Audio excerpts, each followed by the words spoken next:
Assalamualaikum warahmatullahi wabarakatuh. Saya akan membacakan proposal kewirausahaan dengan judul Zentra Tembikar Mandiri Usaha Perorangan disusun oleh Zulia Andriati dengan nomor NIM 262513022 kelas 032 PG PAUD.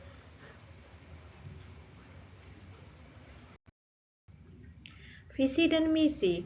Visi menjadi produsen tembikar tradisional dengan kualitas tinggi yang dikenal di tingkat lokal hingga nasional, dengan produk fungsional dan bernilai estetik.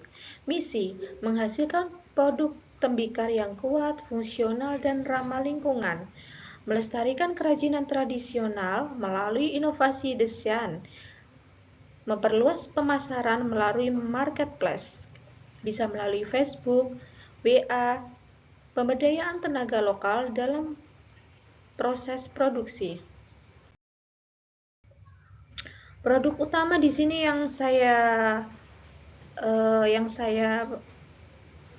produk utama yang saya dapatkan adalah cowek tanah liat, wajan tanah liat, kendi, gentong, kendil, dan juga celengan.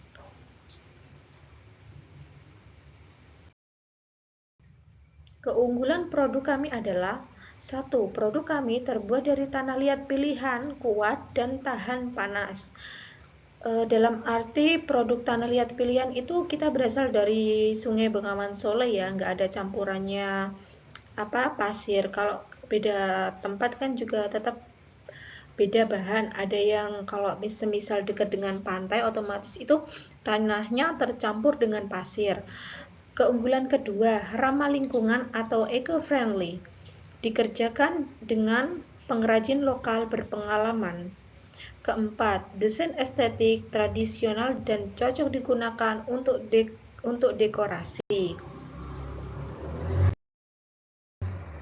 Target pemasaran kami adalah segmen berdasarkan usia, segmen berdasarkan lokasi, dan segmen berdasarkan kebutuhan konsumen.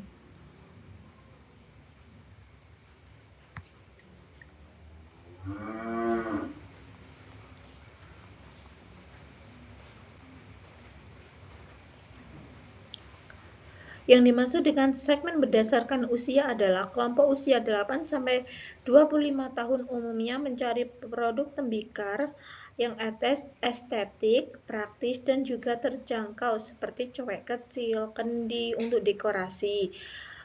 Kelompok usia 26-40 tahun menjadi segmen paling potensial karena aktif memasak di dalam rumah dan juga membutuhkan peralatan dapur fungsional seperti wajan, cowek tanah liat, dan kendil. Yang ketiga ada kelompok usia 41-50 tahun. Konsumen cenderung royal terhadap peralatan tradisional dan memilih produk yang kuat dan berkapasitas besar seperti gentong, wajan tanah liat, juga kendi. Yang keempat ada kelompok usia lebih dari 55 tahun merupakan pengguna setia tembikar yang memilih produk sederhana serta nyaman digunakan. Segmen berdasarkan lokasi. Wilayah pedesaan. Permintaan cenderung lebih stabil karena peralatan dapur yang berbahan tanah liat masih bisa dipakai dalam kegiatan memasak harian. Yang ketiga, ada segmen berdasarkan kebutuhan konsumen. Yang dimaksud dengan kebutuhan konsumen adalah peralatan dapur yang memiliki fungsional seperti wajan, tanah liat, dan juga kendi. Dan kebutuhan dekoratif, gentong, kendi hias, celengan motif khas seperti hewan-hewan atau seperti motif tumbuh-tumbuhan. Selanjutnya,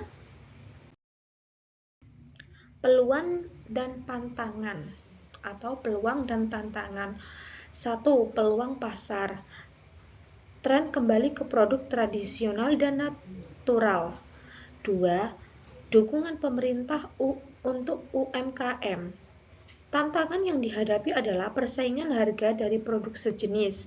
Dalam arti di sini ini, semisal cowek dari suatu daerah bersaing dengan daerah lainnya. Fluktuasi permintaan musiman. Maksud di sini musiman adalah biasanya itu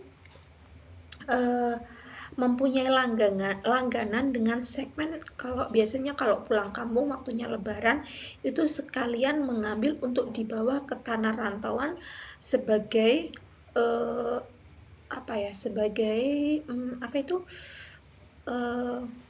jagan-jagan semisal kalau cowok itu pecah karena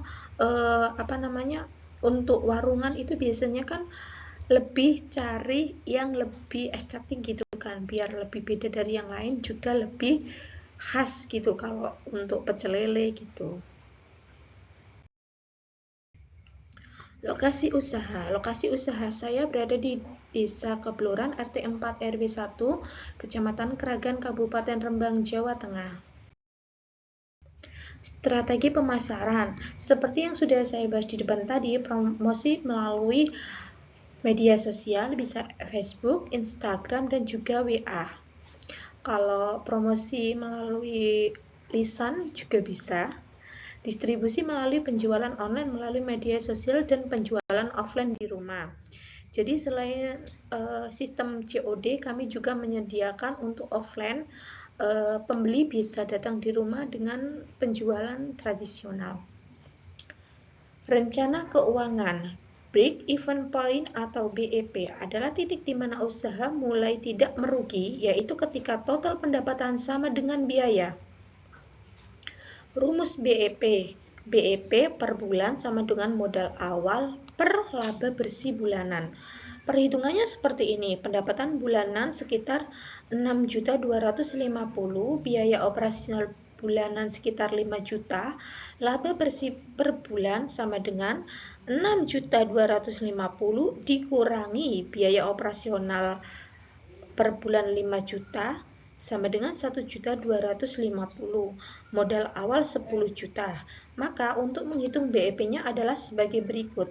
BEP 10 juta per 1.250 sama dengan 8 bulan dengan konsentrasi 8 bulan usaha, perkiraan mencapai titik impas pada bulan ke-8. Kita dapat menghitung berapa laba kita pada puncak bulan ke-8 setelah penjualan tersebut dilakukan. Kesimpulannya adalah usaha ini diharapkan mampu menjadi wadah pemberdayaan produksi lokal yang mempunyai produksi yang berkualitas, pemasaran yang berbasis digital, serta usaha ini dapat diharapkan berkembang secara luas di tengah masyarakat. Berdasarkan analisis pasar, rencana operasional, dan proyeksi keuangan diharapkan usaha ini dapat berpotensi pasar yang stabil, biaya produksi yang terjangkau, serta peluang usaha yang menjanjikan dengan waktu balik modal yang relatif cepat.